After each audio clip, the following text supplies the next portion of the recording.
तो आज हम दूसरे अध्याय के 46वें श्लोक 46। आप लोग नोटबुक लाए हो अपनी अपनी की नहीं लाए हो? लाए हो नोटबुक है? ठीक है। तो एक नोटबुक कोशिश करें कि हर बार अपनी नोटबुक लाएं जिसमें कि आप लिख सकते हैं। जैसे बिटिया लाई है अपनी नोटबुक, तो बिटिया इसमें वो लिखो 2.46, नोटबुक पे लिखो 2.46। मैं आपको इसके नोट्स बनाने का तरीका बता रहा हूं कि नोट्स आप किस तरह से बना सकते हो इसके।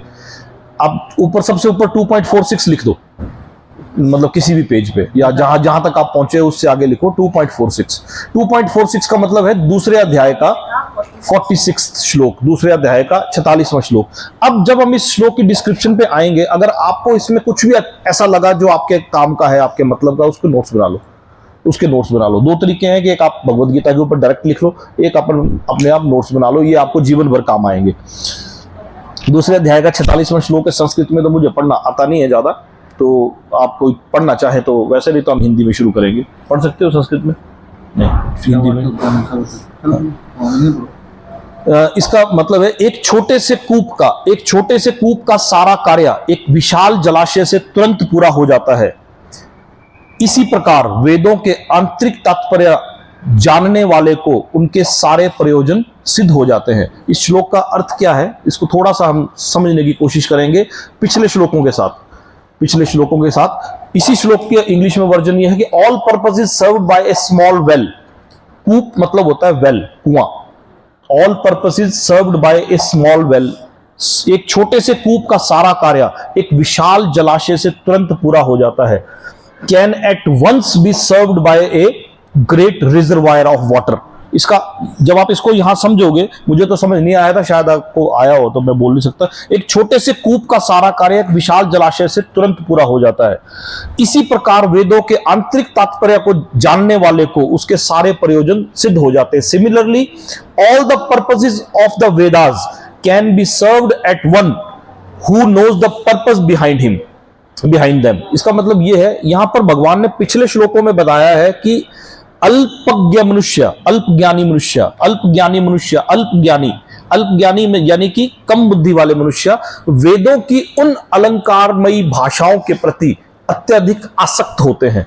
वेदों की उन अलंकारमयी भाषा, वो सोचते हैं कि वेदों का प्रयोजन यही है, वेदों का प्रयोजन कर्मकांड से ही रिलेटेड है, वो ऐसा सोचते हैं और इससे आगे वो और सोच नहीं पाते। तो यहां भगवान इसको और ज्यादा क्लियर कर रहे हैं कि एक छोटे से कूप का सारा कार्य एक विशाल जलाशय से तुरंत पूरा हो जाता है। इसका मतलब क्या है, जैसे गांव में आपने देखा होगा कि तरह तरह के कुएं होते हैं। कोई कुआं होगा पीने के पानी के लिए, कोई होगा पशुओं के पानी पीने के लिए, कोई कपड़े धोने के लिए, कोई बर्तन धोने के लिए, कोई इनके पानी पीने के लिए, उनके पानी पीने के लिए, कई तरह के कुएं होते हैं। लेकिन कोई जानवरों को नहलाने के लिए, लेकिन अगर उसी गांव से एक नदी बह रही हो, वहां पर कोई नदी बह रही हो, तो वो नदी उन सारे कुओं का पर्पस सॉल्व कर देती है। यहां भगवान के बोलने का मतलब यह है कि जिस तरह एक छोटे से कूप का सारा कार्य एक विशाल जलाशय से तुरंत पूरा हो जाता है। ये जब मैंने हिंदी में समझा था तो मुझे तो समझ नहीं आया था, इसे मैंने इंग्लिश में पढ़ा तो मुझे थोड़ा सा ज्यादा समझ आया। तो और ज्यादा इसकी डिस्क्रिप्शन में जब मैं गया तो पता चला कि हमें छोटे छोटे कुओं की, यानी कि बहुत सारे विधि विधानों की जरूरत नहीं रह जाती यदि हमें वेदों के आंतरिक तात्पर्य को समझने का हम समझ पाए। और वेदों के आंतरिक तात्पर्य का मतलब क्या है? वेदों के आंतरिक तात्पर्य का मतलब है भक्ति। यदि हम भक्ति को समझ पाए तो हमें और ज्यादा जानने की जरूरत नहीं है। यही भगवान यहां पर इस श्लोक में समझाने की कोशिश कर रहे हैं। जैसे कोई ज्ञान कांड, कोई कर्म कांड, कोई उपासना कांड 101 नंबर पेज पे है ये, इस भगवद गीता के 101 नंबर पेज पे। जैसे कोई तरह तरह के ज्ञान कांड, कर्म कांड, भक्ति कांड, तो उन सब में आप डूबने की जरूरत नहीं रह जाती यदि एक विशाल नदी में आप गोता लगा लेते हैं, तो वेदों का आंतरिक तात्पर्य उससे पूरा हो जाता है। तो यहां पर इस श्लोक के बाद अगला श्लोक, अच्छा ये भगवान ने क्यों कहा था, ये भगवान को ये श्लोक कहने की जरूरत क्यों पड़ी? क्योंकि पीछे थोड़ी सी पिछले श्लोक की ये क्लैरिफिकेशन दी, जहां पर भगवान ने कहा था कि अल्प ज्ञानी मनुष्य वेदों के उन अलंकारी शब्दों के प्रति अत्यधिक आसक्त रहते हैं जो स्वर्ग की प्राप्ति, अच्छे जन्म, शक्ति इत्यादि के विविध काम करने की संस्तुति करते हैं। इंद्रिय तृप्ति तथा ऐश्वर्यमय जीवन की अभिलाषा के कारण वे कहते हैं कि इससे बढ़कर और कुछ भी नहीं है। इसके कंटिन्यूएशन में भगवान ने श्लोक बोला था कि यदि आप वेदों के आंतरिक तात्पर्य को समझ गए। वेदों का आंतरिक तात्पर्य क्या है? भक्ति। यदि आप भक्ति के बारे में समझ गए तो आपको इससे ज्यादा कुछ और समझने की जरूरत नहीं है। वेदों का आंतरिक तात्पर्य इंसान को भक्ति की तरफ ले जाना ही है। लेकिन फिर यह सवाल उठ सकता है, कहीं ना कहीं से यह सवाल उठ सकता है, कभी यह सवाल भी उठ सकता है कि वेदों के आंतरिक तात्पर्य को जानने वाले हैं, वेदों के आंतरिक तात्पर्य, फिर कभी यह सवाल भी तो उठ सकता है कि अगर ऐसा है तो वेदों के कर्म कांड में, वेदों में फिर कर्म कांड भाग का वर्णन क्यों है?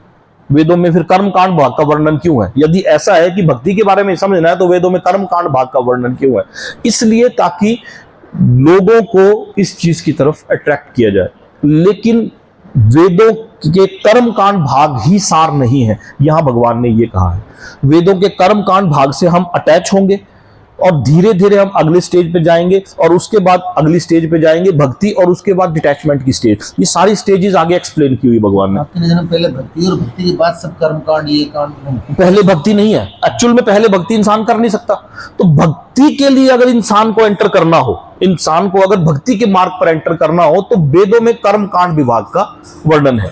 यहां पर इस श्लोक का यह तात्पर्य है कि यदि इंसान वेदों के कर्म कांड भाग में एंटर करेगा तभी तो जाके वो भक्ति की तरफ पहुंच पाएगा। तो ये स्टेजेस है। जबकि अल्पज्ञानी मनुष्य सोचते हैं कि वेदों का कर्म कांड भाग ही सर्वोपरि है, सुप्रीम है, क्योंकि इससे ही हमें स्वर्ग की प्राप्ति, अच्छा जन्म, अच्छा परिवार, सुख शांति, ये सब। जबकि भगवान आगे बोलेंगे ये सब टेम्परेरी है।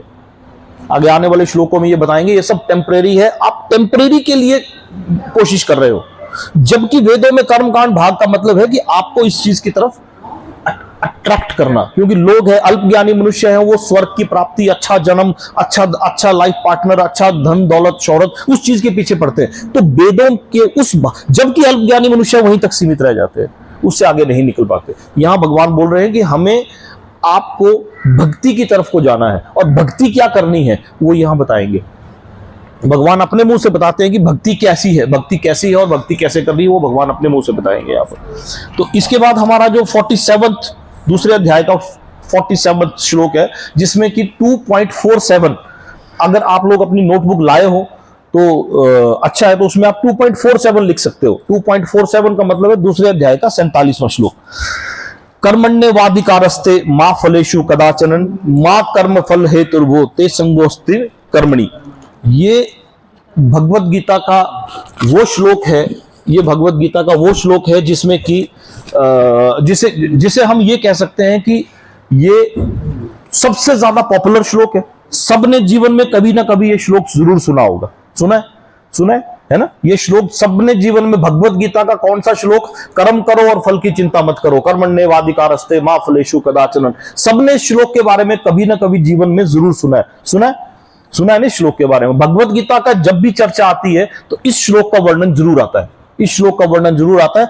आज हम उसी श्लोक के ऊपर डिस्कशन करेंगे, उसी श्लोक को समझने की कोशिश करेंगे। मैं ये नहीं बोल सकता कि ये श्लोक गलत है या गलत वो है, ये इनकम्प्लीट है, ये इनकम्प्लीट हम लोगों ने समझा है। आज हम कोशिश करेंगे कि हम अपनी उस सीमित बुद्धि के द्वारा इस श्लोक को थोड़ा सा और ज्यादा समझने की कोशिश करें, और ज्यादा एलेबोरेट इसको करने पाए, जिसमें हम कुछ आध्यात्मिक एग्जांपल्स लेंगे, कुछ प्रैक्टिकल एग्जांपल्स के साथ हम इसको समझने की कोशिश करेंगे। कर्मण्येवाधिकारस्ते मा फलेषु कदाचन मा कर्म फल हेतुर्भो संगोस्त्वी कर्मणि। इसका अर्थ क्या है?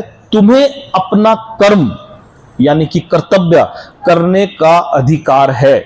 यहां पर भगवान ने ऐसा बिल्कुल नहीं बोला है कि कर्म करो और फल की चिंता मत करो। क्या लगता है कि ऐसा बोलना चाह रहे थे भगवान की हम पूरा साल हम मेहनत करें और जब बोनस का टाइम आए और हम जाए अपने बॉस के पास और बॉस बोले कि कर्म करो फल की चिंता मत करो, ऐसा बोलना चाह रहे थे? नहीं, ऐसा नहीं बोलना चाह रहे। भगवान ने ऐसा नहीं बोला है। भगवान ने यह कहा है तुम्हें अपना कर्म कर्तव्य करने का अधिकार है।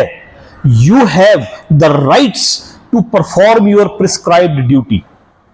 आपकी प्रिस्क्राइब्ड ड्यूटी, आगे प्रिस्क्राइब्ड ड्यूटीज क्या हैं वो भी बताया है।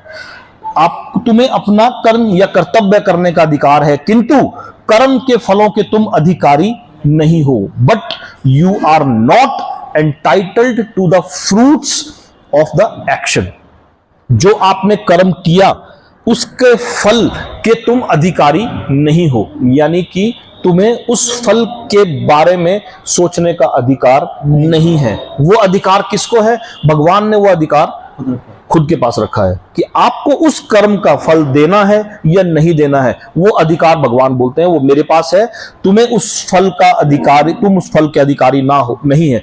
ना तो कभी अपने आप को अपने कर्मों के फलों का कारण मानो।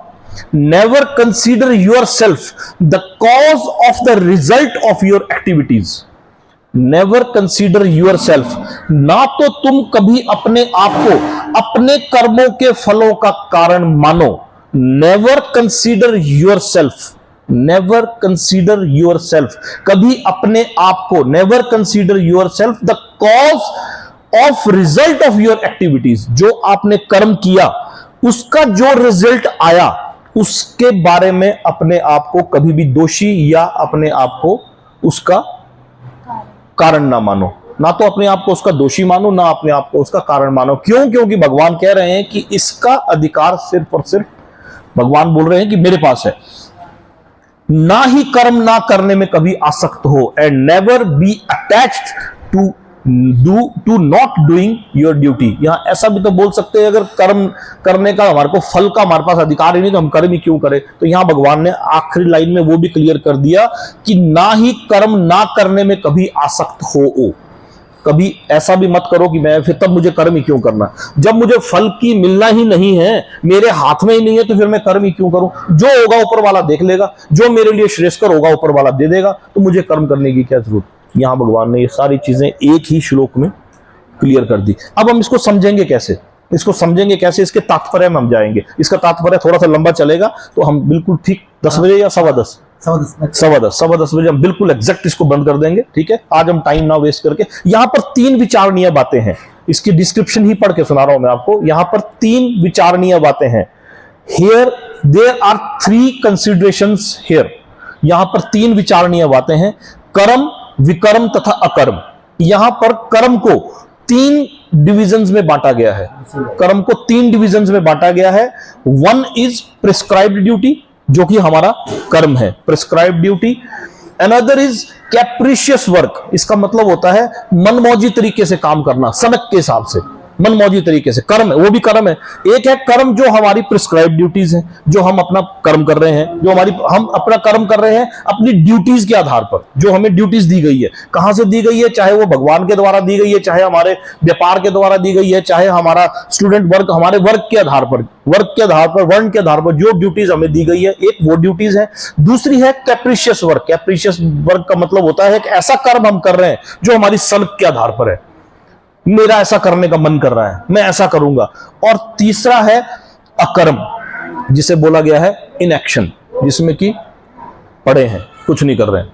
तो यहां पर 3 ड्यूटीज के बारे में बताया गया है। कर्म के 3 विभागों का वर्णन किया गया है, जिसमें कर्म, विकर्म तथा अकर्म, यानी कि prescribed duties, capricious work and inaction, इन तीनों के बारे में, जिनका आदेश प्रकृति के गुणों के रूप में प्राप्त किया जाता है।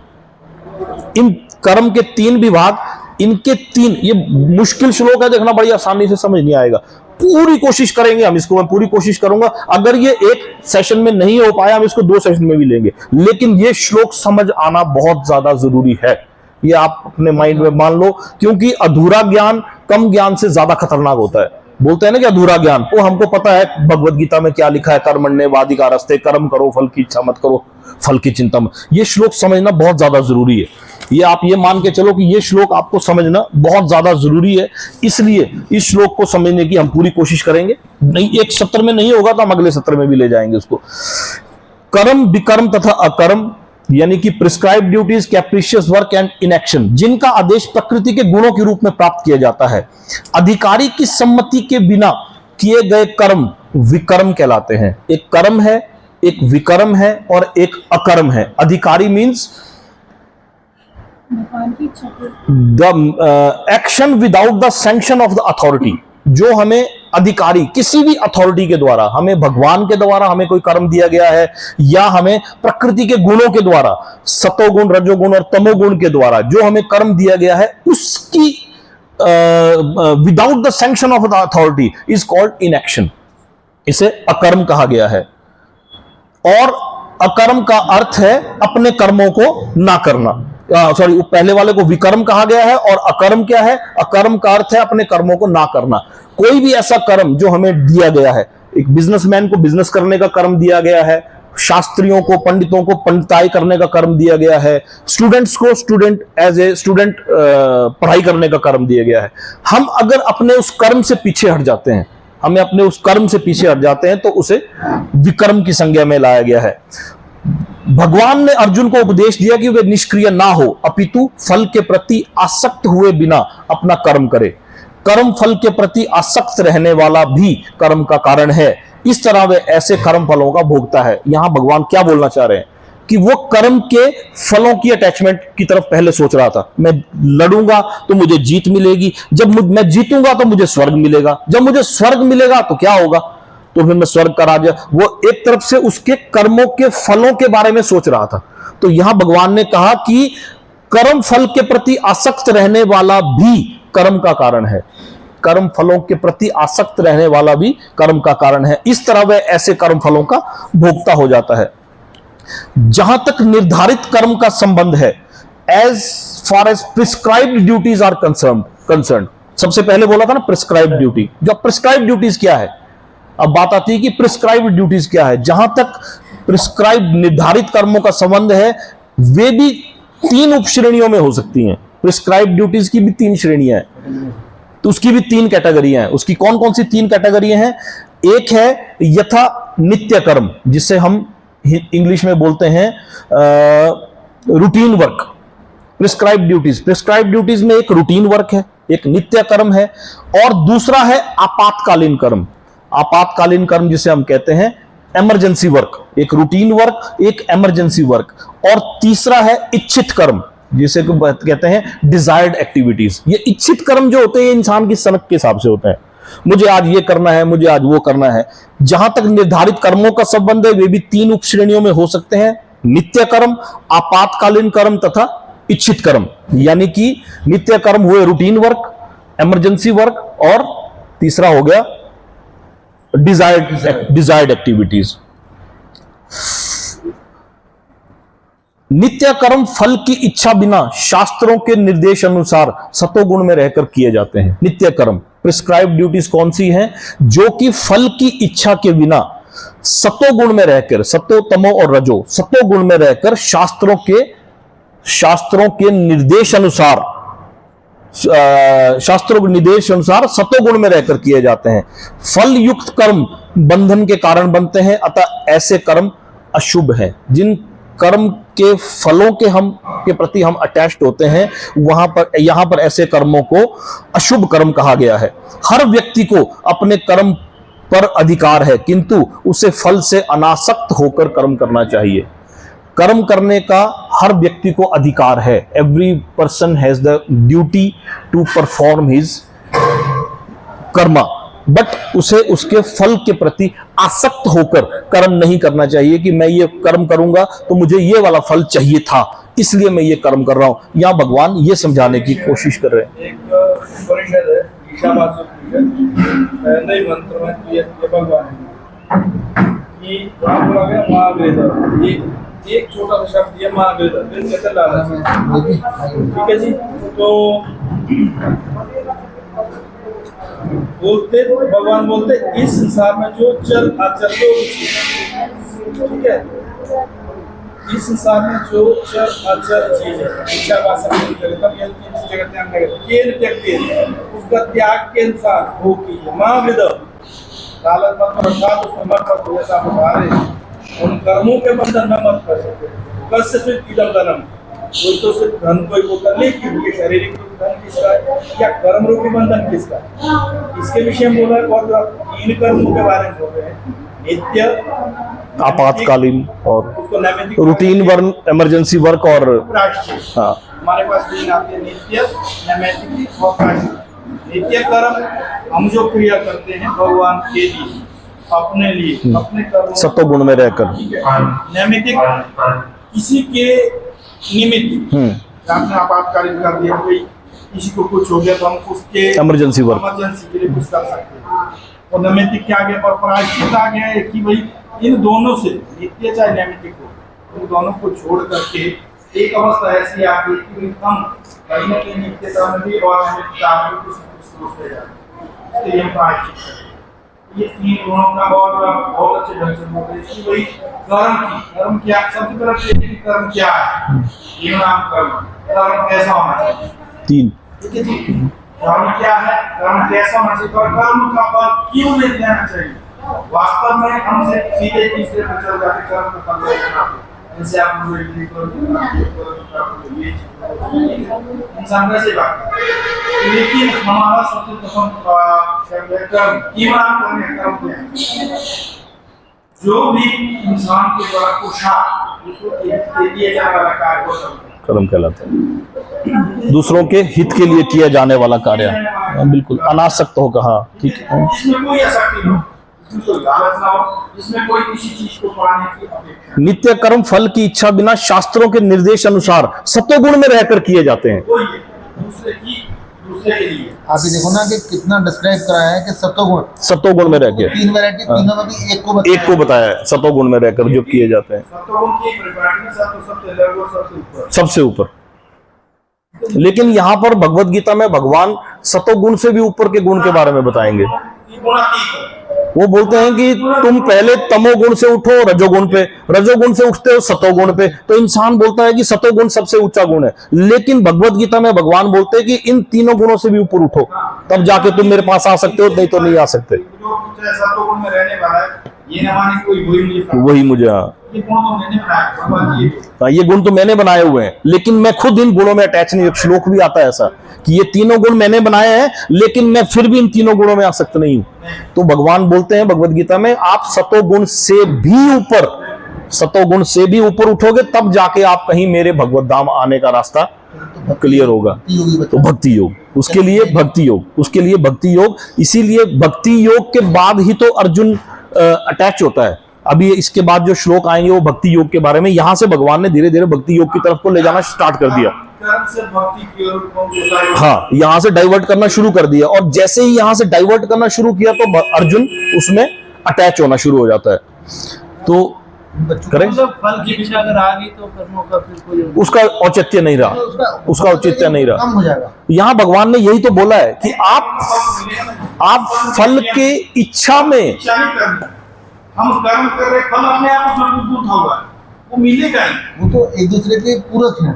आप पेड़ लगाते हो, आपको पता थोड़ी। ये जो अगली लाइन में है, इसमें भी थोड़ा सा जवाब है। अतः भगवान ने अर्जुन को फलासक्त रहित होकर कर्म के रूप में युद्ध करने की आज्ञा दी। यहां पर भगवान ने क्या बोला, Arjun was therefore advised by the lord to fight as a matter of duty, कि ये मेरी ड्यूटी है, as a matter of duty, without attachment to the result. Without attachment to the result भगवान ने यहां अर्जुन को आज्ञा दी कि वो रिजल्ट के बारे में ना सोचकर युद्ध कर ले, क्योंकि उसका युद्ध विमुख होना आसक्ति का दूसरा पहलू है। उसका युद्ध विमुख होना means his non participation in the battle of is another side of attachment. वो भी अटैचमेंट ही है। वो ऐसा सोचे कि मैं युद्ध नहीं करूंगा तो इसलिए मैं कर्मों के बंधन से छूट जाऊंगा। तो यहां भगवान बोल रहे हैं कि उसका युद्ध ना करना भी अटैचमेंट के कारण ही है। तो आप हम बोलेंगे कि हम कर्म नहीं करेंगे, अगर आप कर्म नहीं भी कर रहे हो तब भी आप कर्म ही कर रहे हो। कर्म के बिना तो कोई इंसान रह ही नहीं सकता। यदि आप कर्म नहीं भी कर रहे हो तो भी आप कर्म ही कर रहे हो। यहां भगवान ने यह समझाने की कोशिश की। अभी तो एग्जांपल्स हमने स्टार्ट भी नहीं किए इसके। ऐसी आसक्ति से कभी मुक्ति की पथ की प्राप्ति नहीं हो पाती। आसक्ति चाहे स्वीकारात्मक हो या निषेधात्मक, such attachment never leads to the path of salvation. मुक्ति, साल्वेशन होता मुक्ति। ऐसी अटैचमेंट पॉजिटिव और नेगेटिव, स्वीकारात्मक हो या निषेधात्मक, इसे बोलते हैं। ऐसी अटैचमेंट जो कि पॉजिटिव है या नेगेटिव है, वह बंधन का कारण है। Injunction is sinful, therefore fighting as a matter of duty was the only auspicious path of salvation by the Arjuna. अतः कर्तव्य के रूप में युद्ध करना ही अर्जुन के लिए मुक्ति का एकमात्र कल्याणकारी मार्ग था। ठीक है, यहां पर भगवान ने कर्मण्यवाधिकारस्ते मा फलेषु कदाचन, इस श्लोक में भगवान क्या समझाने की कोशिश कर रहे हैं? यहां पर भगवान यूपीएससी की तैयारी करवा रहे हैं। यूपीएससी की तैयारी करते हैं। यूपीएससी क्या होती है? Civil services. सिविल सर्विसेज की तैयारी, यूपीएससी अनअफेक्टेड, बोलिए unaffected, unaffected stable concentration, unaffected, कर्म करो इधर उधर के बारे में सोचे बिना, अनअफेक्टेड पीसफुल स्टेबल कंसंट्रेशन। एक क्या बोला था? एक कर्म करो बिना फल में आसक्त हुए, बिना कर्म करो। UPSC unaffected peaceful stable concentration. यहां भगवान एक होता है एफर्ट विद वरी और एक होता है एफर्ट विदाउट वरी। हम एफर्ट कर रहे हैं वरी के हिसाब से। आप अपनी नोटबुक में 2.47 लिखो पहले, 2.47 लिखने के बाद फिर आप इसमें लिख सकते हो। जो आपको नोटबुक लाने के लिए बोला गया था, नहीं लाए नोटबुक, है ना, इसके बारे में भी भगवान ने बोला है कि क्यों नहीं लाए। इसी श्लोक में बोला है कि आप लोग नोटबुक क्यों नहीं लेके आए। अभी बोलेंगे भगवान इसी श्लोक के बारे, इसी श्लोक में बोलेंगे कि जो जो नोटबुक लाए हैं वो क्यों लाए हैं, वेरी गुड, और जो नहीं लाए वो क्यों नहीं लाए। नोट डाउन करो। इसी श्लोक में बोला भगवान ने, इसी श्लोक में जवाब दे दिया है भगवान ने, इसी श्लोक में जवाब दे दिया है कि जो नोटबुक नहीं लाए वो क्यों नहीं लाए। ये आएगा इसी श्लोक में, आएगा अभी देखना आपने। एक होता है एफर्ट विद वरी और एक होता है एफर्ट विदाउट वरी। यानी कि हम चिंता कर करके कर्म करें और एक है हम चिंता किए बिना कर्म करें, एफर्ट विद वरी और एफर्ट विद वरी। अफेक्ट, अब इसकी 4 स्टेजेस हैं। ये चारों स्टेजेस आप जो नोटबुक लाए हैं वो लिखो, जो नोटबुक लाए हैं वो लिखो। नंबर 1 लिखो इसमें अफेक्टेड कंसिस्टेंसी, सीरियल नंबर 1 में लिखो अफेक्टेड कंसिस्टेंसी। यूपीएससी वही है अनअफेक्टेड। यूपीएससी लिखो अनअफेक्टेड, यूपीएससी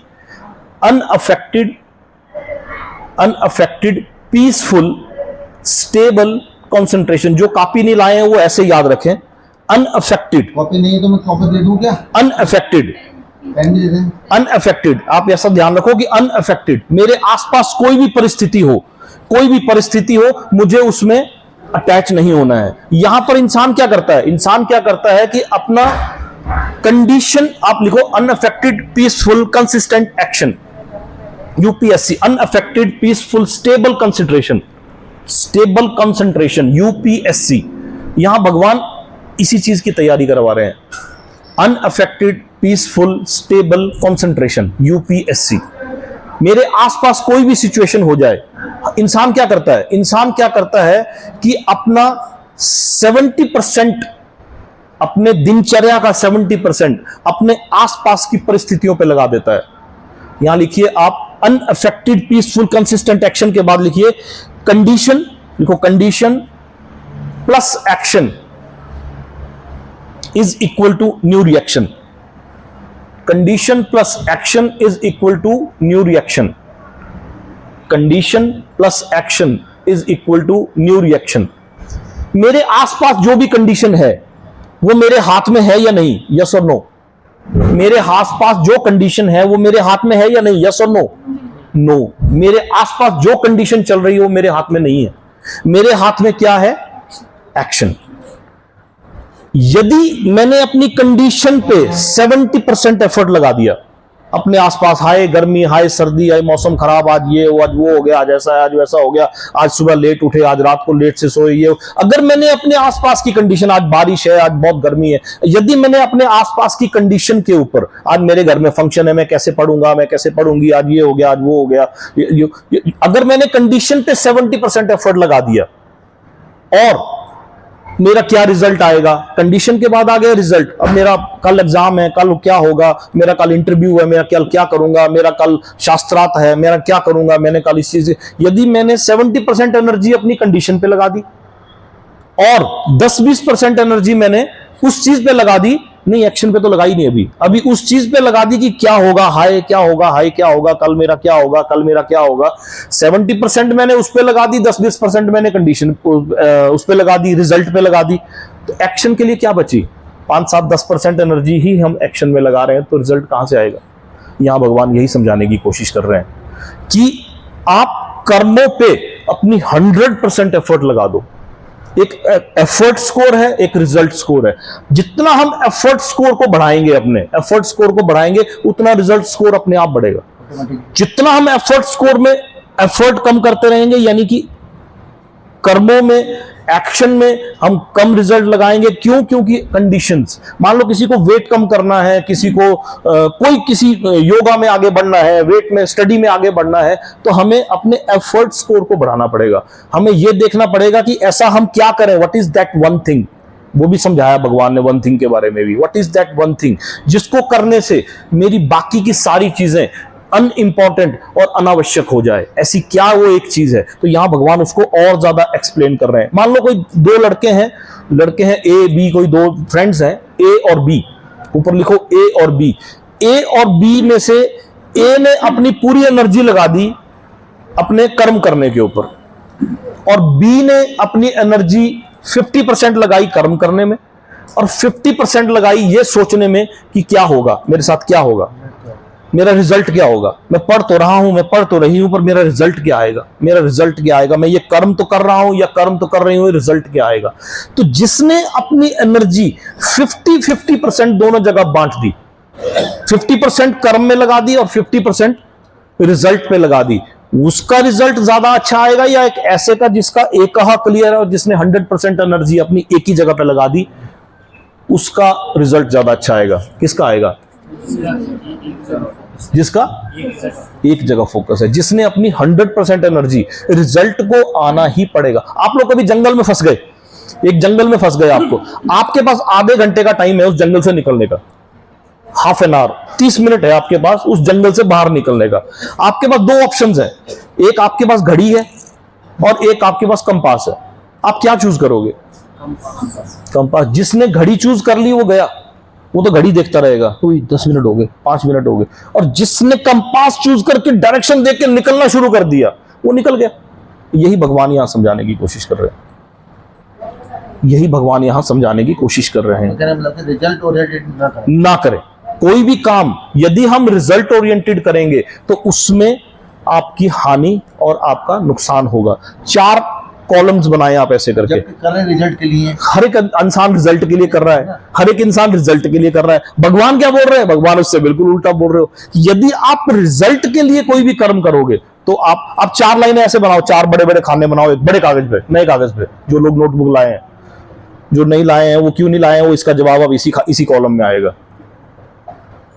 बिटिया 4 लाइनें बनाओ एक ऐसे करके, 4 खाने बनाओ। जैसे एक ABCD लिखना हो, मान लो आपको 4 खानों में 4 कॉलम बनाओ, 4 कॉलम बनाओ, बड़ा और बड़ा और बड़ा और बड़ा, और ले जाओ नीचे, और ले जाओ, बस। अब इसके सेंटर में, इसके सेंटर से एक लाइन डाल दो ऐसे करके, क्रॉस यहां से, हाँ यहां से। अब पहले कॉलम में लिखो आप, ये एक मैट्रिक्स है, ये एक मैट्रिक्स है, इसे बोलते हैं urgent versus important matrix. Urgent versus important matrix, ये एक मैट्रिक्स है, बहुत ज्यादा पॉपुलर बुक्स में, जो वर्ल्ड वाइड फेमस बुक्स हैं उनमें ये मैट्रिक्स है। और ये मैट्रिक्स भगवत गीता में, भगवान ने भगवत गीता में समझाया है। दुनिया भर के ऑथर इसको उठा के अपनी किताबों में लिख के अपनी किताबों को नंबर 1 बेस्ट सेलर बना गए। क्या मैट्रिक्स है? पहले खाने में आप लिखो इंपॉर्टेंट बट नॉट अर्जेंट। यहां आपसे मैं सवाल पूछूंगा अब इसके बाद, इंपॉर्टेंट बट नॉट अर्जेंट। पहले खाने में आप लिखेंगे इंपॉर्टेंट बट नॉट अर्जेंट।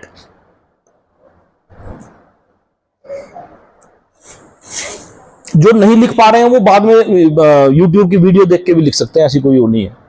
पहले खाने में आप लिखेंगे इंपॉर्टेंट बट नॉट अर्जेंट। आपको इंपॉर्टेंट और अर्जेंट का मतलब तो पता है हिंदी में। इंपॉर्टेंट वो कार्य होता है जिसे आपको करना तो है लेकिन अब अभी नहीं भी करोगे तो चलेगा। अर्जेंट एक ऐसा, अर्जेंट इस शब्द के लिए बोला जाता है कि यदि हम उसको नहीं करेंगे तो हमारा नुकसान होगा। ये इंपॉर्टेंट और अर्जेंट में ये डिफरेंस है, एक इंपॉर्टेंट है एक अर्जेंट है। तो यहां भगवान ने बताया इंपॉर्टेंट बट नॉट अर्जेंट, लिखा पहले खाने में, लिख दिया सबने, जिसके पास कॉपी है लिख दिया इंपॉर्टेंट बट नॉट अर्जेंट। दूसरे में लिखो important and urgent, important and urgent. देखो इसी श्लोक के इन्हीं लाइनों में इतना कुछ है जो मैंने अपनी गीता में लिख रखा है। वो बात जब आपको दिखना शुरू हो जाएगा, जब आपको ये चीज दिखना शुरू हो जाएगी, तब आप समझना कि आपका तीसरा नेत्र खुल गया। ये दिखना चाहिए, इन्हीं श्लोकों में है ये। यही भगवान बोलते हैं कि मैंने तो श्लोकों में बोल दिया, अब तुम डिकोड करो, तुम कोड से डिकोड करो, वो आपकी इच्छा। पहले में लिखा आपने इंपॉर्टेंट बट नॉट अर्जेंट, दूसरे में लिखो इंपॉर्टेंट एंड अर्जेंट, और तीसरे में लिखो important and urgent and not important, sorry, urgent and not important, urgent and not important. और चौथे में लिखो, तीसरे में लिखो अर्जेंट एंड नॉट इंपॉर्टेंट, और चौथे में लिखो not urgent and not important. मैंने भी ये अपने दिमाग से नहीं लिखा है, ऐसा सोच लेना कि मेरा तीसरा नेत्र खुल गया है, ऐसा नहीं है। मैंने भी ये कहीं ना कहीं से, लेकिन जिस दिन हम आप लोग ये एबिलिटी बिल्ड कर पाए, तब आप समझना कि हम लोग इसे, ये मैंने भी कहीं से नोट किया, कॉपी किया हुआ, मैंने भी नकल ही मारी हुई है ना। ये कोई मेरा तीसरा नेत्र नहीं खुला हुआ है, सोचना नहीं, मतलब वो चलो जितनी करे उतनी करी, मैंने नकल मारी हुई है।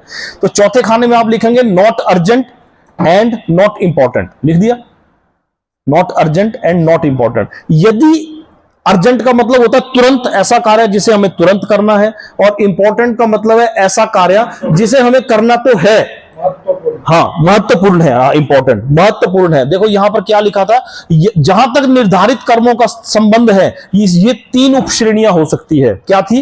एक नित्य कर्म, एक आपातकालीन कर्म, और एक इच्छित कर्म। ये है वो, इसमें से ये मैट्रिक्स निकल के आता है, अर्जेंट वर्सेस इंपॉर्टेंट मैट्रिक्स। सबसे पहले यदि आपको कभी इन चारों मैट्रिक्स में से किसी को चुनना हो, तो आप किसको चुनोगे?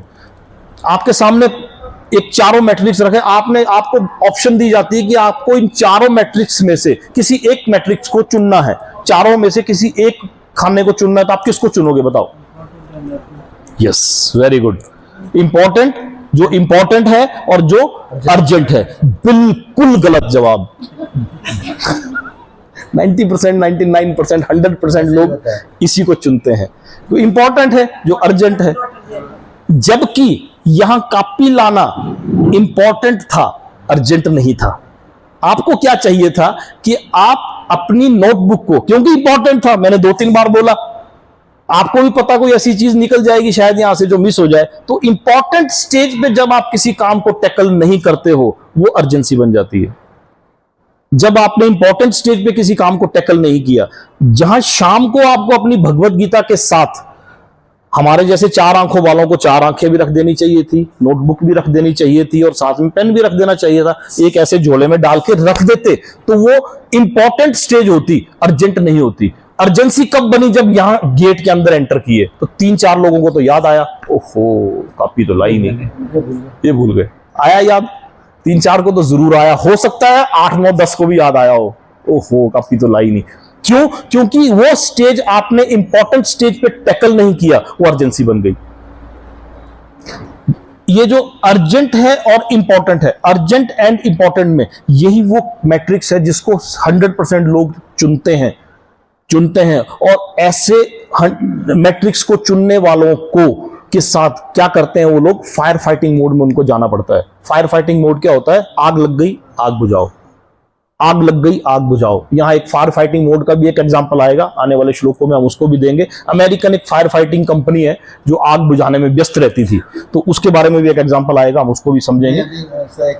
मेरे गुरुजी थे, आप भी जानते हैं, नंद कुमार जी, इनसे मुलाकात हुई थी, तो उन्हें 2 परेशानियां भूल जाते थे। अपने ऑफिस में प्रोफेसर प्रिंसिपल सेक्रेटरी कॉलेज थी, तो चाबी और उन्हें दवाई खाते थे, तो क्या काम करते, रात को जूते में रहते थे। चाबी आपकी बात करते मुझे ध्यान नहीं, वो रात को अपना चाबी जूते में और दवाई, तो जूते पहनो जब तो मोजे पहनो जब तुम, तो अपने मोजे में रख देते, चाबी और अपनी दवाई मोजे में रख। बिल्कुल बिल्कुल, शॉर्ट टर्म मेमोरी लॉस आज की डेट में हर तीसरे इंसान को ये बीमारी है। आप ये मानोगे कि मैं बहुत ज्यादा भूलता हूं या वो गुरुजी बहुत ज्यादा भूलते थे, तो आप गलत हो, हम गलत हैं। क्यों? क्योंकि ये शॉर्ट टर्म मेमोरी लॉस, जिसके ऊपर गजनी आमिर खान की फिल्म भी बनी है, वो तो एक्सट्रीम था, लेकिन ये बीमारी हम सबको है। इसका कारण है स्ट्रेस, ये जो आसपास हमारे वेव्स, ये मैग्नेटिक वेव्स, मोबाइल और ये सब की जो है, इसके कारण हम लोगों को शॉर्ट टर्म मेमोरी लॉस, ये प्रॉब्लम सबके साथ है। ऐसा नहीं है कि आप नहीं भूलते या मैं भूलता हूं या मैं अकेला भूलता हूं या आप नहीं भूलते, ये सबके साथ। हमें उसका बेसिक कारण बताता रहा हूं, वेव्स ऑफ स्ट्रेस, हमारे आसपास की मैग्नेटिक किरणें जो कि इफेक्ट डाल रही हैं कहीं ना कहीं हमारी मेमोरी पे। और दूसरा मेजर जो कारण है वो stress, lack of knowledge. Stress क्यों है? जिस आदमी को जितना ज्यादा स्ट्रेस है उसको उतनी कम नॉलेज है, लैक ऑफ नॉलेज। जिस आदमी को जितनी ज्यादा नॉलेज है उसको स्ट्रेस उतना कम है। जिसको भगवान ने खुद कहा है कि तुम कर्म करो, कर्म के फलों के तुम अधिकारी नहीं हो। इंसान बोलता है कि नहीं, मैं कर्म ही तब करूंगा जब मुझे रिजल्ट मिलेगा। तो यहाँ भगवान ने तो बिल्कुल ही रिवर्स कर दिया था, श्लोक में ही बिल्कुल रिवर्स कर दिया कि यदि आप कर्म के फलों के बारे में सोचोगे तो, क्योंकि कर्म के फल देना मेरे हाथ में है। यहां पर important and urgent and important, ये वो एक्टिविटी है जिनमें हम फायर फाइटिंग मोड में जाना पड़ता है। इनमें जिसमें हम लोग करते हैं ब्रेक डाउन मेंटेनेंस, इसमें हम लोग करते हैं break down maintenance. Break down maintenance means for example कोई मशीन है, कोई गाड़ी है, मुझे पता है कि ये गाड़ी मेरी सर्विस इसकी ड्यू हो चुकी है और ये गाड़ी मुझे किसी वक्त धोखा दे सकती है, लेकिन मैं उसे चलाए जा रहा हूं। क्यों? क्योंकि अभी तो चल रही है। अचानक मैं किसी दिन यहां से शिमला के लिए निकला, अर्जेंट काम है और पंडों के पास गाड़ी खराब हो गई, फिर मैं क्या करूंगा? Break down maintenance. अब वो गाड़ी ब्रेक डाउन होगी, फिर मैं उसकी मेंटेनेंस पे आ गया। तो यहां पर भगवान इस मैट्रिक्स के इस पर्टिकुलर सेल को, जिसे हम इंपॉर्टेंट एंड अर्जेंट, जब इंपॉर्टेंट है किसी स्टेज पे उसी वक्त अर्जेंसी बन जाए, हम उसी को चूज करते हैं, तो यही है। जबकि हमें करना कौन सा मैट्रिक्स चाहिए? इंपॉर्टेंट बट नॉट अर्जेंट, जो इंपॉर्टेंट तो है बट अर्जेंट नहीं है। कॉपी डालना इंपॉर्टेंट तो था, लेकिन अर्जेंसी उस टाइम नहीं थी। कल शाम को 8 बजे, शाम को 6 बजे उसकी अर्जेंसी नहीं थी। अर्जेंसी कब बनी? जब हम गेट के अंदर एंटर हो गए, जब 1 2 स्टेप 3 और गलती से किसी एक के पास कॉपी भी देख ली और याद आ गई, वो अर्जेंसी बन गई। उस वक्त कोई कारण कोई था नहीं हमारे हाथ में। तो जब हम ऐसी सिचुएशन में एंटर करेंगे, उस वक्त हम इस चीज से पीछे हट जाएंगे और हमारा नुकसान होगा। तो यहां भगवान ने बोला है कि इंपॉर्टेंट बट नॉट अर्जेंट में कई बार बोलते हैं कि हमारा एम्प्लॉय, सर मैं रात को 2 बजे तक काम करता रहा, मैं रात को 2 बजे तक पढ़ाता रहा, रात को 2 बजे तक पढ़ता रहा, मैं रात को 2 बजे तक माल खाली करता रहा, मैं रात को 2 बजे तक ये करता रहा, वो करता रहा। क्यों ऐसी स्टेज क्यों आई? क्योंकि इंपॉर्टेंट स्टेज पे उस चीज को टैकल नहीं किया। जब वो अर्जेंसी बन गई तो रात को 2 बजे तक वो काम करना पड़ा। और एक वैसे लोग हैं जो इंपॉर्टेंट स्टेज पे चीज को टैकल कर लेते हैं और ताकि अर्जेंसी बने ही ना।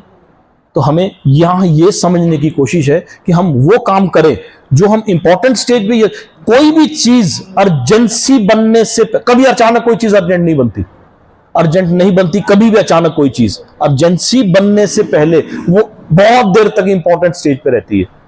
कोई भी चीज, एग्जाम आना 1 साल के बाद एग्जाम है, फरवरी महीने में एग्जाम है, ये आपको पिछले साल के अप्रैल महीने से पता है। आपका इंटरव्यू है, आपका यूपीएससी की प्रिपरेशन है, ये आपको पहले से पता है। जहां आपने ग्रेजुएशन कंप्लीट कर ली, आपको पता है कि अब मेरे यूपीएससी की कोचिंग स्टार्ट हो गई, आपको पता है ना। नहीं, बच्चों के साथ तो वही है कि जब एग्जाम से पता है, 2 दिन पहले तब पूरी रात जागेंगे, इन्हें रिवाइज करना चाहिए। तब ये रिवाइज करने के बजाय उसे पढ़ते हैं। तो यहां भगवान ने श्लोक में बोला, यहां भगवान ने श्लोक में बोला है कि आप जब किसी काम को इंपॉर्टेंट स्टेज पे टैकल नहीं करोगे, वो अर्जेंसी बनेगी ही बनेगी। ऐसे भी तो स्टूडेंट हैं जो टॉपर रहे हैं, जो एग्जाम से पिछली रात बिल्कुल वैसी ही रूटीन रखते हैं जैसी उनकी पूरा साल रहती है। 9 बजे 9:30 बजे सो जाएंगे, सवेरे 6 बजे उठेंगे, उसके बाद रिवाइज करने करेंगे और बिल्कुल गाते बजाते हुए जाते। ऐसे भी स्टूडेंट हैं। और ऐसे भी स्टूडेंट हमने जरूर देखे होंगे जो एग्जाम के लास्ट मोमेंट तक किताब खोल के बैठे होते हैं कि बस अब ये वाला शब्द कहीं दिमाग में घुस गया और कहीं यही ना पूछ लिया जाए तो क्या करें। तो यहां भगवान ने इस श्लोक में यही तो बताया है कि आप इंपॉर्टेंट स्टेज पे जब किसी काम को नहीं समझोगे, अर्जेंट स्टेज पे, तो वो अपने आप चली जाएगी। आपको आप गृहिणियां हैं, गृहस्थ हैं, गृहिणी हो, स्टूडेंट्स हो, टीचर हो, बिजनेसमैन हो, एंटरप्रेन्योर, कोई भी हो, आप सबके साथ ऐसा ही है, सबके साथ ऐसा ही है। यहां आने में सबको पता था कि 9 बजे सेशन स्टार्ट होना है, क्योंकि हमने बहुत सारे काम इंपॉर्टेंट स्टेज पे टैकल नहीं किए, वो अर्जेंसी बन गई। तो आप में से 10-20 तो बिना 20-30% बिना ब्रेकफास्ट करे आ गए, यहां टाइम ही नहीं था। और बब्बू को गालियां की, इन्हें भूखा इस 10 यापा 9 बजे बुलाई थे। तो आप में से कई लोग तो बिना ब्रेकफास्ट करके आना पड़ गया, क्या करना। खैर हवन में तो सब लोग बिना ब्रेकफास्ट करके आते हैं, लेकिन कई बार ऐसा हो जाता है कि छूट जाती है वो चीजें छूट जाती हैं। तो हमें इंपॉर्टेंट स्टेज पे ही चीजों को टैकल करने के लिए एक और स्टेज लिखवाई थी हमने, अर्जेंट एंड नॉट इंपॉर्टेंट। एक अर्जेंट थी और एक नॉट इंपॉर्टेंट थी। ये वो स्टेजेस हैं जो अर्जेंसी बन जाती है, जो कि आपके गोल के साथ अलाइन नहीं करती। मान लो आप स्टूडेंट हो और अपने रूम में बैठ के आराम से पढ़ रहे हो, अपने रूम में आराम से बैठ के, बाहर बहुत जोर का धमाका हुआ। धमाका क्या हुआ? रोड में 2 बाइक वाले या 2 गाड़ी वाले बच गए। अब यहां स्टेज कौन सी है? अर्जेंट है बट नॉट इंपॉर्टेंट। एक अर्जेंट तो है लेकिन इंपॉर्टेंट नहीं है। अर्जेंसी तो हो गई, बाहर किसी का एक्सीडेंट हो गया, उसको हॉस्पिटलाइज हो गया, वो ले गए, लेकिन वो आपके गोल के साथ अलाइन नहीं करता। ये वो स्टेज है। बहुत सारी ऐसी एक्टिविटीज हैं जो कि अर्जेंट तो है लेकिन आपके लिए अर्जेंट नहीं है, आपके लिए अर्जेंट नहीं है। आपके लिए अर्जेंसी इस समय ये है कि आप अपने स्टडी पर ध्यान दें। बहुत सारी चीजों में हम क्या करते हैं कि हम वहां से उठ के डिस्ट्रैक्ट होके अपने जो KRA की रिस्पॉन्सिबल एक्टिविटीज उनको छोड़ के हम दूसरी एक्टिविटीज की तरफ चले जाते हैं। और एक और बोला था, not important and not urgent. ये वो है जो not important and not urgent, ये 100% डिस्ट्रैक्शंस हैं। ये वो एक्टिविटीज हैं जिनका ना तो आपके गोल से कोई लेना देना है, ना ही आपके नित्य कर्म से कोई लेना देना है। ये वो डिस्ट्रैक्शंस हैं जिनका आपके किसी भी भाग से कोई लेना देना नहीं है। रील्स को चलाना not important and not urgent. आप रील के ऊपर रील स्क्रॉल के ऊपर करते करते 1.5 घंटा, 2 घंटे, 2.5 घंटे, 3 घंटे, ना तो वो अर्जेंट है ना वो इंपॉर्टेंट है। वो आपको आपके गोल के साथ अलाइन होने में आपकी मदद नहीं कर रही है, वो आपको इससे दूर ले जा रही है। तो एक फार्मूला जो भगवान ने इस श्लोक में समझाया है, unaffected peaceful stable concentration, UPSC। Unaffected, मेरे आसपास जो भी हो रहा है अनअफेक्टेड, कर्म करो फल के बारे में सोचे बिना। Unaffected peaceful stable concentration, UPSC। Unaffected peaceful stable concentration का मतलब है मेरे आसपास कोई भी परिस्थिति हो, मुझे उसमें सोचे बिना मुझे उन एक्टिविटीज पर ध्यान देना है जो मुझे मेरे गोल के नजदीक ले जाए, जो मुझे मेरे गोल की ओर ले जाए। हमें उस चीज की तरफ ध्यान आना है। यहां ऋषि मातुंगा जिस समय उनका देहांत होने लगा था तो सबरी को वो बोल के गए कि वेट करना, प्रभु राम तुमसे मिलने आएंगे। कोई डेट बता के गए, कोई दिन, कोई महीना, कोई बार। ऋषि मातुंगा ने सबरी को ये बोला कि वेट करना, प्रभु राम तुमसे मिलने आएंगे। ना कोई दिन बताया ना कोई का, तो वो था अनअफेक्टेड। शबरी क्या काम करती थी? रोज 4 काम करती थी। उसे बोला था ऋषि मातुंगा ने कि प्रभु राम आएंगे। कब आएंगे, किस दिन आएंगे, क्यों आएंगे, कुछ नहीं। उन्होंने क्या काम किया? रोज 4 काम करती थी। क्या काम करती थी? सड़क धोती थी, उसमें फूल बिछाती थी, फल फूल की आरती की थाली तैयार करती थी और फल उसके प्रभु राम के लिए फल तैयार करती थी। अनअफेक्टेड, जिस दिन बारिश थी उस दिन भी किया, जिस दिन बर्फ थी उस दिन भी किया। अनअफेक्टेड, पता नहीं आएंगे कि नहीं आएंगे, लेकिन करती रही। स्टेबल, एक कंसंट्रेशन। 1 दिन बीता, 2 दिन, 1 महीना, 1.5 महीना, 2 महीना, 6 महीना, 1 साल, 2 साल, 10 साल के बाद प्रभु राम आए। यस और नो? नहीं आए। 40 साल के बाद शबरी की बूढ़ी आंखों से, धुंधली आंखों से उसे 2 युवक चलते हुए आए। वो रोज वो 4 काम करती थी। अनअफेक्टेड पीसफुल स्टेबल कंसंट्रेशन, उसके साथ वो रोज वो 4 काम करती रही, रोज वो 4 काम करती रही, इंतजार करती रही। 40 साल के बाद 2 युवक उसे आते हुए दिखे। वो शबरी एक्साइटेड बारी, और वो सब जानते हैं कि वो जूठे बेर वो टेस्ट कर करके कि कहीं खट्टे ना हो, ये ना हो, सब जानते हैं कि प्रभु राम को वो जूठे बेर उसने खिलाए। तो वो था अनअफेक्टेड पीसफुल स्टेबल कंसंट्रेशन। जो कॉपी लाए हैं वो लिखें, अनअफेक्टेड अफेक्टेड कंसिस्टेंसी। इसकी 4 स्टेजेस हैं, इसकी 4 स्टेजेस हैं। एक अफेक्टेड कंसिस्टेंसी है जिसमें किल कंसिस्टेंसी, मतलब मौसम खराब हो गया तो गड़बड़ हो गया, मौसम ठीक रहा तो सब कुछ ठीक रहा। ये पहली स्टेज है, अफेक्टेड कंसिस्टेंसी। कंसिस्टेंट तो है, एक एम्प्लॉई है वो कंसिस्टेंट तो है, मतलब मैं अपने काम के प्रति कंसिस्टेंट तो हूं, लेकिन जब सब कुछ ठीक होगा, मुझे गीता सेशन में जाना तो है, लेकिन जब सब कुछ ठीक होगा, जब सारी कंडीशंस मेरे अनुकूल होगी तब जाऊंगा। अनुकूलस्य संकल्पः प्रतिकूलस्य वर्जनम, except the favourable reject the unfavourable. ये है अफेक्टेड कंसिस्टेंसी। ये पहली स्टेज है, ये पहली स्टेज है। दूसरी स्टेज है अनअफेक्टेड कंसिस्टेंसी, अनइफेक्टेड कंसिस्टेंसी। ये वो स्टेज थी जिसमें शबरी थी, जिसमें शबरी ने 40 साल तक प्रभु राम के आने का इंतजार किया। ये वो कंसिस्टेंसी थी। एक और है महाराज भागीरथ। महाराज भागीरथ ने को उनके गुरु ने बोला कि आपको अपने पितरों की आत्मा की सुख शांति के लिए गंगा जल चाहिए। महाराज भागीरथ, अब जो पुराने हैं वो सब जानते हैं इस स्टोरी को, शायद नए लोगों को नहीं पता होगी, मैंने भी कहीं से सुनी है, लेकिन बहुत लोग नहीं जानते। चलो जो नहीं जानते तो दोबारा हम एक बार रिपीट करेंगे। महाराज भागीरथ को उनके गुरु ने कहा कि भाई आपके पितरों की शांति के लिए गंगा जल चाहिए। अब गंगा जल चाहिए तो जाओ हरिद्वार से ले आओ।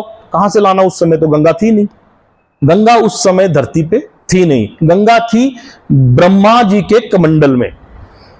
गंगा कहां थी? ब्रह्मा जी के कमंडल में। और यदि ब्रह्मा जी के कमंडल से वो गंगा निकलती तो धरती पर विनाश कर देती। तो उनको उनके गुरुदेव ने बताया कि आपको क्या करना है, आपको यह करना है कि आप ऐसा कोई प्रावधान ढूंढो जिससे कि गंगा धरती पर आ सके। तो उन्होंने शिव की उपासना शुरू की। उन्होंने शिव की उपासना शुरू की 6 महीना, 1 साल, 2 साल, लेकिन शिव जी आए नहीं। अनअफेक्टेड कंसिस्टेंट एक्शन, उन्होंने छोड़ नहीं दी कि चलो कोई बात नहीं अब क्या है। उन्होंने अपनी तपस्या और बढ़ा दी। पहले थोड़ी देर तपस्या करते थे, बाद में भूखे प्यासे तपस्या में बैठ गए, लेकिन शिव जी फिर भी नहीं आए। अनअफेक्टेड, आसपास मौसम खराब हो गया, वो फिर भी बैठे रहे। जब शिव जी नहीं आए तो उन्होंने खड़े होकर तपस्या करना शुरू कर दी, लेकिन शिव जी फिर भी नहीं आए। फिर अनअफेक्टेड स्टेबल कंसंट्रेशन, फिर क्या हुआ? और ज्यादा तपस्या करते चले गए, शिव जी फिर भी नहीं आए। और unaffected, increasingly effort with every failure. यहां क्या बोलते हैं? Increasingly effort. Unaffected stable concentration का मतलब है कि अपने आसपास जो भी सिचुएशन होती चली गई वो उसमें परेशान नहीं हुए, और ज्यादा अपनी तपस्या बढ़ा दी, एक टांग पर खड़े हो गए, लेकिन शिव जी फिर भी नहीं आए। Unaffected, increasingly effort with every failure. हमें कोई फेलियर मिलता है तो हम लोग बोलते हैं छोड़ो पर अगला कोई रास्ता देखते हैं। वहां इंक्रीजिंगली एक पांव के एक अंगूठे पर खड़े होकर तपस्या करनी शुरू कर दी। यहां बोलते हैं कि इंक्रीजिंगली अनअफेक्टेड स्टेबल कंसंट्रेशन। पता नहीं था शिव जी आएंगे कि नहीं आएंगे, पता नहीं गंगा धरती पर आएगी, पता नहीं होगा कि नहीं होगा, कर्म कर रहा हूं, पता नहीं फल मिलेगा कि नहीं मिलेगा। यदि महाराज भागीरथ ऐसा सोचते तो कभी गंगा धरती पर नहीं आती। लास्ट में भगवान शंकर ने उन्हें दर्शन दिए। बाद में सबको पता है कि गंगा भगवान शंकर की जटाओं में उन्होंने समाहित किया, और उसके बाद गंगा की धार। और आज भी भागीरथी पैलेस के नाम से उस स्थान को जाना जाता है जहां से गंगा स्टार्ट होती है, शायद, है ना, गोमुख। तो ये था अनअफेक्टेड। पहला आपने लिखा अफेक्टेड कंसिस्टेंसी, दूसरी थी अनअफेक्टेड कंसिस्टेंसी, तीसरी अनअफेक्टेड पीसफुल स्टेबल कंसिस्टेंसी, और इंक्रीजिंगली अनअफेक्टेड स्टेबल कंसंट्रेशन। यहां इंक्रीजिंगली अनअफेक्टेड स्टेबल कंसंट्रेशन, ये 3-4 स्टेजेस में इसमें एग्जाम्पल जो है हमें मिलते हैं। और एक और एग्जाम्पल है इसमें, भक्त प्रहलाद और हिरण्यकश्यपु। हिरण्यकश्यपु का पुत्र था भक्त प्रहलाद। भक्त Prahlad unaffected peaceful stable concentration. भक्त प्रहलाद का सबको पता है कि उन्हें मारने का प्रयास किया गया, क्योंकि हिरण्यकश्यपु जो उनके फादर थे वो बोलते थे कौन है विष्णु, मत मान, लेकिन वो अनअफेक्टेड पीसफुल स्टेबल कंसंट्रेशन, ओम नमो भगवते वासुदेवाय, वो उसमें अनअफेक्टेड पीसफुल स्टेबल कंसंट्रेशन।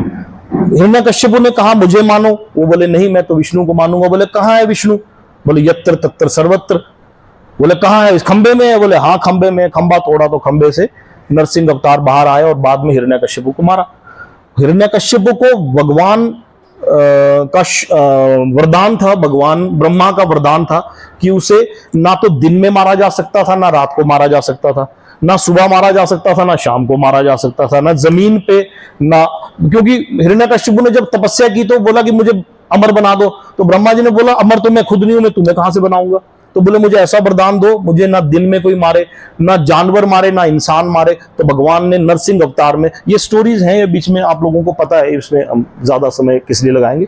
जिन बच्चों को शायद नहीं पता है वो भी कोशिश करें इसके बारे में जानने की। तो ये हमारे को इसके बारे में थोड़ा थोड़ा पता होना जरूरी है। हरिश्चंद्र और विश्वामित्र, हरिश्चंद्र किस चीज के लिए जाने देते थे? स्टोरी करें, ये फंडामेंटल ट्रूथ है, ये फंडामेंटल ट्रूथ है, ये ट्रूथ है, ये आपको जानना चाहिए, जाननी चाहिए। ट्रूथ था, उसके बाद स्टोरी बनी। तो आप कोशिश करें इसके बारे में जानने की, यूट्यूब में सर्च करें, कहीं गूगल में सर्च करें, कोई शास्त्रों में पढ़ने की कोशिश करें, अपने बुजुर्गों को बोलें, घर में बड़े बुजुर्गों को बोलें कि ये क्या कौन सी स्टोरी है, मुझे बताओ, ये कौन सा ट्रुथ है, मुझे इसके बारे में जानना है। आप इसमें अपनी रुचि पैदा करो। आप इसमें इसका धर्म से कोई मतलब नहीं है, इसका कोई लेना देना नहीं है। धर्म का पूजा पाठ से कोई कंसर्न, जैसे इन्होंने बताया मकड़ी को देखो ना, मकड़ी कितनी मजाला बनाती है, कंसिस्टेंट एक्शन है ना, मकड़ी का कंसिस्टेंट एक्शन रहता है, वो कंसिस्टेंट एक्शन वो लगी रहती है। 15 बार उसने मारने की कोशिश की। हाँ। तो ये condition plus action is equal to new reaction. हम 70% कंडीशन पर और 5-7% न्यू एक्शन पर, न्यू रिएक्शन पे ध्यान देते हैं, तो रिजल्ट कहां से आएगा? तो रिजल्ट तो आएगा ही नहीं, क्योंकि हम वो काम करते हैं जो कि अर्जेंट होता है, इंपॉर्टेंट काम तो हम निपटाते नहीं। अभी है, टाइम है, कर लेंगे, ऐसा सोचते हैं हम। तो हरिश्चंद्र, राजा हरिश्चंद्र किस चीज के लिए फेमस थे? सत्यवादी हरिश्चंद्र। राजा हरिश्चंद्र की भी एक, अब मैं तो उसको स्टोरी बोल दूंगा, अब क्या मतलब, हाँ है तो सच्चाई है, हाँ स्टोरी के रूप में बताई गई। राजा हरिश्चंद्र जब चारों लोकों में फेमस हो गए, तीनों लोकों में फेमस हो गए, सब जगह पर फेमस हो गए, तो ऋषि विश्वामित्र ने बोला कि मैं इनकी परीक्षा लूंगा। ऋषि विश्वामित्र धरती पर आए, आने से पहले राजा हरिश्चंद्र के सपने में आए। रात को राजा हरिश्चंद्र के सपने में आए और बोला कि मुझे अपना सारा राजपाट दे दो। अगले दिन ऋषि विश्वामित्र साक्षात हरिश्चंद्र के दरबार में, बोला आप महाराज, बोले मैंने आपको कल सपने में देखा। बोले क्या देखा सपने में? बोला मैंने आपको ये देखा कि आप मुझसे मेरा सारा राजपाट मांग रहे हो दान में, और मैंने आपको सारा राजपाट दान में दे दिया। बोले हाँ ठीक देखा, दे दो, अब दे दो।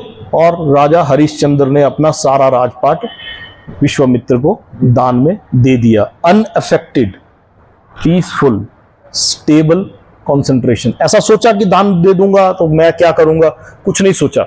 Unaffected, peaceful, stable concentration. अपना कर्म किया, क्या उसके फल के बारे में सोचा कि मेरे साथ क्या होगा, मेरे परिवार का क्या होगा।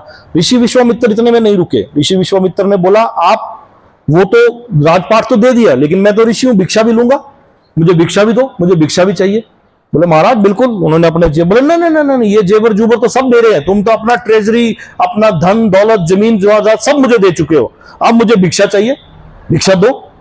बोले कोई बात नहीं, मेरी पत्नी है और मेरा बेटा है। उन्होंने अपनी पत्नी को एक ब्राह्मण के यहां बेच दिया, एक मुश्त रकम ली, और अपने बेटे को एक दूसरे राजा के यहां बेच दिया। एक मुश्त रकम ली, बेचने के बाद सैलरी नहीं मिलेगी, अब सारी उम्र तनख्वाह नहीं मिलेगी, एक मुश्त जो रकम मिली वो रकम और अपने आप को एक शमशान घाट के चांडाल के वहां बेच दिया, जहां पर लाशों को जलाने का काम करेंगे, और हर लाश को जलाने पे एक सिक्का मिलेगा, और वो एक सिक्का उनको जमा कराना पड़ेगा शमशान घाट के चंडाल को। उनको कुछ नहीं मिलेगा, एक मुश्त जो रकम मिली वो लाके ऋषि विश्वामित्र को दे दी। अनअफेक्टेड, पीसफुल, स्टेबल, ये कहा। तो वो इतने डिस्टर्ब होकर सीधा उसी चीज पर चलते चले गए, वो दे दिया, और ऋषि विश्वामित्र ने वो दान बांट लिया और चले गए। अब वो तीनों अलग अलग, राजा हरिश्चंद्र भी, उनकी पत्नी भी और उनका बेटा भी, दिन महीने साल बीतते चले गए। एक बार राजा हरिश्चंद्र के बेटे को, जो अब राजा नहीं थे, सांप ने काट लिया और उनकी मृत्यु हो गई। मां को पता चला, मां का दिल तो मां का होता है, दौड़ी दौड़ी पहुंची और उसकी डेड बॉडी को लेके उसी शमशान घाट में जहां पर हरिश्चंद्र चंडाल के पास नौकरी कर रहे थे। बोले आपके बेटे, अब इसको, बोले एक सिक्का लाओ। बोले आपको पता है आप मुझे पंडित ब्राह्मण के आप बेच चुके हो, मेरे पास तो एक सिक्का नहीं है। बोले नहीं, मैं तो, अगर तुमने एक सिक्का नहीं दिया तो मैं तो इसको नहीं जला पाऊंगा, मैं अपनी ड्यूटी कर रहा हूं, कर्म कर रहा हूं, लेकिन क्योंकि मैं यहां पर इनका गुलाम हूं और मुझे ये सिक्का अपने चांडाल को देना है, तो मैं, जब तक आप मुझे ये सिक्का नहीं दोगे तब तक मैं आपको अपने बेटे को नहीं जला पाऊंगा। तीनों सिचुएशन के हाल को देख के दोनों बैठ के रोने लगे अर्थी उसकी डेड बॉडी के पास। तब जाके भगवान ने दर्शन दिए और उनको, उनका राजपाट, बेटे को भी जीवित किया। तो ये था अनअफेक्टेड, पीसफुल, स्टेबल कंसंट्रेशन। तो ऐसी कंसंट्रेशन के साथ यदि हम आगे को काम करेंगे। प्रवीण तांबे कौन है? Cricket player, yes. आईपीएल की हिस्ट्री में पहले ऐसे प्लेयर जो 42 साल की उम्र में खरीदे गए, जिनकी बोली लगी, प्रवीण तांबे, वो 14, 15, 18 साल तक एज ए 13th प्लेयर हो गए, एज ए 13th प्लेयर ही रहे, लेकिन अनअफेक्टेड, पीसफुल, स्टेबल कंसंट्रेशन के साथ लगे रहे और एक बार उनको मौका मिला और आज की डेट में उन्होंने 48 साल की उम्र में आईपीएल पे खरीदे गए सबसे ज्यादा बोली वाले वो प्लेयर रहे, महंगे खिलाड़ी। 48 इयर्स, जहां की 30-32 सालों में तो कईयों ने संन्यास भी ले लिया, किसी ने संन्यास ले लिया, वो 48 इयर्स की एज में। तो ये है अनअफेक्टेड, पीसफुल, स्टेबल कंसंट्रेशन। ये ऐसे इनके एग्जांपल है। एलॉन मस्क है, जैसे एलॉन मस्क को जब रिजल्ट नहीं आया कि रीयूजेबल रॉकेट बनाना था, तो अनअफेक्टेड, पीसफुल, स्टेबल, और ज्यादा डीप चले गए। तो ऐसे एग्जांपल्स हैं इस श्लोक में। कर्मण्येवाधिकारस्ते मा फलेषु कदाचन मा कर्मफल हेतुर्भूते संगोस्तवी कर्मणि, कुछ ऐसा है। शायद मैं संस्कृत में थोड़ा गलत भी पढ़ गया हूंगा। तो माइक टाइसन, एक आईपीएस नवनीत सिंह सखेरा है दिल्ली में, वो बोलते हैं कि मुझे माइक टाइसन बॉक्सिंग चैंपियन मुझे हरा नहीं सकता, मुझे माइक टाइसन बॉक्सिंग में नहीं हरा सकता। क्यों नहीं हरा सकता? अरे हराएगा कैसे? ज्यादा मुझे मारेगा, मैं गिर जाऊंगा, फिर उठूंगा, फिर लड़, फिर गिर जाऊंगा, फिर मारेगा, हॉस्पिटलाइज कर देगा, हॉस्पिटल से वापस आऊंगा, फिर लड़, ज्यादा मुझे जान से मार देगा, लेकिन हारा नहीं, फिर लड़ूंगा, फिर उठूंगा। ये अनअफेक्टेड, पीसफुल, स्टेबल कंसंट्रेशन। तो ये भगवान यहां पर समझाने की कोशिश कर रहे हैं। यहां पर हमें एफर्ट विद वरी और एफर्ट विदाउट वरी, जैसे कमल का फूल है, कीचड़ में रहता है लेकिन अपने ऊपर कीचड़ टिकने नहीं देता। एक भी कीचड़ का कत उसके ऊपर गिर जाए तो वो अनअफेक्टेड, पीसफुल, स्टेबल कंसंट्रेशन। तुम्हें अपना कर्म करने का अधिकार है, किंतु कर्म के फलों के तुम अधिकारी नहीं हो। ना तो कभी अपने आप को अपने कर्मों के फलों का कारण मानो और ना ही कर्म ना करने के लिए कभी आसक्त हो। एंड आउटकम और पर्पस, जहां हम एंड आउटकम के बारे में सोचेंगे हम अपना पर्पस भूल जाएंगे। जहां भी हम अपने एंड आउटकम के बारे में सोचेंगे हम अपना पर्पस भूल जाएंगे। What is that one thing? What is that one thing? ऐसा क्या करें जिससे मैं मेरे प्रभु के और नजदीक जा सकूं? What is that one thing?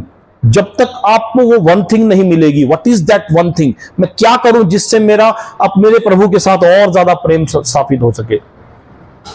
Hiranyakashipu और भक्त प्रहलाद की एक वो होलिका वाली, एक होलिका के पास, होलिका को वरदान था कि वो जल नहीं सकती। पता है सबको? था ऐसा वरदान था होलिका के पास, एक ऐसा वरदान था, वो जल नहीं सकती। मालूम है सबको?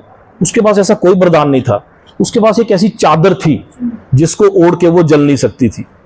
तो वो चादर उसे किसने दी थी? ब्रह्मा जी ने दी थी। वो चादर ब्रह्मा जी ने दी थी होलिका को कि इसे ओढ़ के तुम जल नहीं सकती। होलिका थी हिरण्यकश्यपु की क्या थी? बहन थी। तो जब भक्त प्रहलाद को हिरण्यकश्यपु ने सजा देनी थी कि तेरे यत्र तत्र सर्वत्र कहां है, श्री विष्णु को क्यों तू इतना श्री विष्णु को मानता है, अगर श्री विष्णु है तो तुझे बचाए। आगे बोला कि होलिका को बोला चादर ओढ़ लो और भक्त प्रहलाद को अपनी गोद में बिठा लो। होलिका ने चादर ओढ़ी और भक्त प्रहलाद को अपनी गोद में बिठा लिया। वो था अनअफेक्टेड, पीसफुल, स्टेबल। ओम नमो भगवते वासुदेवाय। उसे कोई फर्क नहीं कि मेरे आसपास क्या होने वाला है, कोई फर्क नहीं। इतना स्टेबल, इतना अनअफेक्टेड, इतना पीसफुल, स्टेबल कंसंट्रेशन। वो भक्त प्रहलाद किसकी गोद में बैठ गया? होलिका की गोद में बैठ गए और ओम नमो भगवते वासुदेवाय का जाप करते रहे। अब विष्णु को टेंशन, भगवान विष्णु को टेंशन और उधर ब्रह्मा जी को टेंशन। दोनों ऊपर से देख रहे हैं कि मेरा वरदान है कि ब्रह्मा जी का वरदान था कि ऐसी चादर है जिससे होलिका जल नहीं सकती, और बीच में बैठ गए भक्त प्रहलाद। और भक्त प्रहलाद भगवान विष्णु के भगत, अब क्या करें? अब दोनों ऊपर से देख रहे हैं। तो ब्रह्मा जी के सीनियर भगवान विष्णु ब्रह्मा जी से बोले कि आप घबराना नहीं, मैं आपके इस वरदान को टूटने नहीं दूंगा।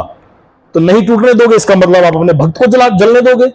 नहीं, उन्होंने अपने एक दूसरे असिस्टेंट वरुण देव को आह्वान किया और उन्हें बोला कि ऐसी हवा चलाओ ऐसी हवा चलाओ, ऐसी हवा चलाओ, और वरुण देव ने ऐसी हवा चलाई कि वो चादर होलिका की वहां से उड़कर भक्त प्रहलाद के आसपास लिपट गई, होलिका जल गई, भक्त प्रहलाद बच गए। तो ये था अनअफेक्टेड, पीसफुल, स्टेबल कंसंट्रेशन। यहां इस श्लोक में भगवान ने हमें ये समझाने की कोशिश की है। आज हम इसी को करेंगे। तो इसके बाद कोई आपके कोई सवाल जवाब हो तो हम पकड़ सकते हैं, ले सकते हैं।